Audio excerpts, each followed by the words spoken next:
గత ఏడాది నవంబర్లో దానేంద్ర ఆత్మహత్య అనంతరం ఆ కుటుంబంకి వచ్చినటువంటి కష్టం తీరిపోయింది అన్న ఒక ధీమా నెలకొన్న నేపథ్యంలో ఈరోజు అరుణ ఆత్మహత్య ఇంట్లో చదువులు సరస్వతిని కోల్పోయిన తల్లి ఆ కంటితడి మాత్రం ఎవరు కూడా కట్టే పరిస్థితి లేదు. ఎందుకనేసి అంటే ఇప్పుడు తల్లిదండ్రులకి పిల్లలు భవిష్యత్తు బాగుండాలని కోరుకుంటారు కాబట్టి ఇలాంటి దుర్మరణాలు జరగడం వల్ల కారణం కూడా కాలేజ్ యాజమాన్యం కూడా నిర్లక్ష్యమే ఉన్నదని కోరుకుంటాం మేము. ఈ విషయంలో ఆదివాసీల వాళ్ళు ఎటువంటి న్యాయం చేయాలని ఎవరి దగ్గరికి వెళ్ళాలో తెలియని పరిస్థితుల్లో తల్లి ఉంది.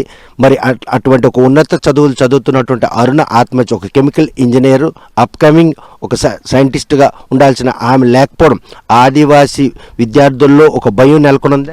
భయం నెలకొన్నట్లుగా ఉంది. ఎందుకనేసి అంటే ఇలాంటి మరణాలు జరగకుండా ఎక్కువ చర్యలు తీసుకోవాలని మేము కోరుకుంటున్నాం. ఎందుకంటే ఇలాంటి వాళ్ళు మాకు చేయూత ఇవ్వడానికి గల కారణంగా భరోసా ఉంటుంది. ఎందుకనేసి అంటే ఇలాంటి సమస్యలు కూడా గవర్నమెంట్ కూడా తొందరగా చర్యలు తీసుకోవాలని మేము కోరుకుంటున్నాం.